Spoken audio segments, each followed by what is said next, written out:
Green vegetable ઉત્તપ્પા.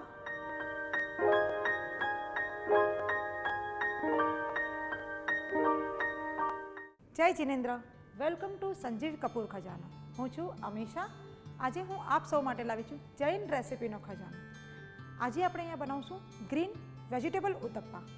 Normally બધી જગ્યાએ અને ઘરમાં પણ આપણે વ્હાઇટ કલરના જ ઉત્તપ્પા બનાવીએ છીએ, પણ આજકાલ બધાને વેરિએશન હોય તો ખાવાની પણ ખૂબ મજા આવે છે અને કંઈક નવું નવું પણ શીખવા મળે છે. તો આજે આપણે અહીંયા બનાવશું વેજીટેબલ ગ્રીન ઉત્તપ્પા.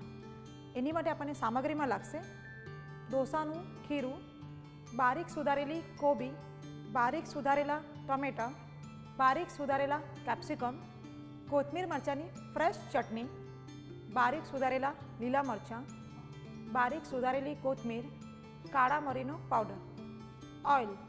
આપણું જે ઢોસાનું જે બેટર છે એ આપણે એક બાઉલમાં કાઢી લઈએ.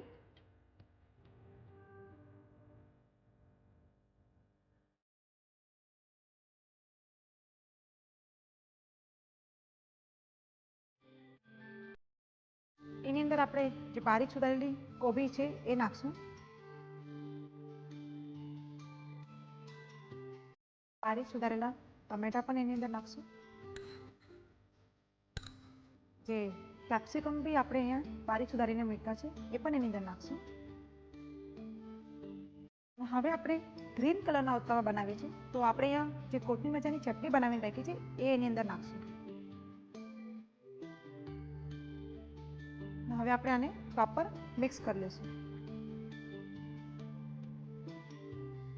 ચટણીમાં તો મીઠું હોય જ છે, થોડું બેટરમાં પણ આપણે મીઠું નાખીએ છીએ, તો અગર તમને જરૂર લાગે તો સ્વાદ પ્રમાણે નાખી શકો છો.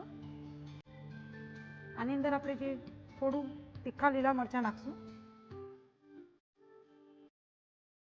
બારીક સુધારેલી કોથમીર પણ આપણે એની અંદર નાખશું.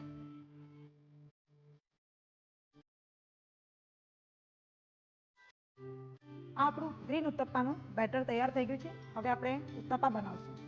આપણું પેન ગરમ થઈ ગયું છે. હવે આપણે મિની સાઇઝ ઉત્તપ્પા બનાવશું.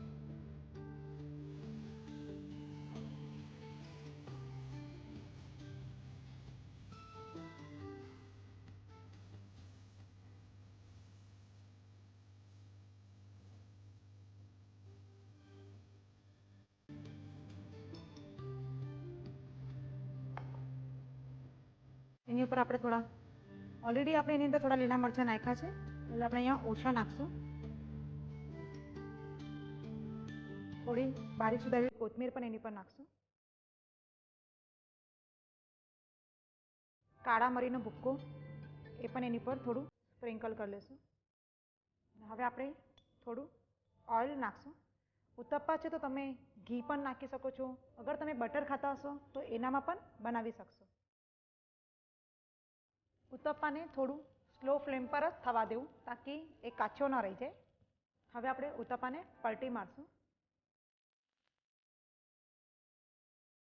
એમાં પણ આપણે થોડું નીચે તેલ નાખશું. આ આપણું ઉત્તપ્પા તૈયાર થઈ ગયું છે. હવે આપણે એને એક પ્લેટમાં કાઢી લઈશું. આ આપણું જૈન ગ્રીન વેજ ઉત્તપ્પા તૈયાર થઈ ગયા છે. સાઉથ ઇન્ડિયન બધાને જ ભાવતી વાનગી છે, તો ક્યારેય પણ એની ટાઈમ આ વાનગી બનાવી શકાય છે, પણ એમાં બી આ કંઈક નવું વેરિએશન છે. તો તમે પણ આ વાનગી ઘરમાં બનાવો, ગરમા ગરમ કોકોનટ ચટણી સાથે ખાઈ શકો છો.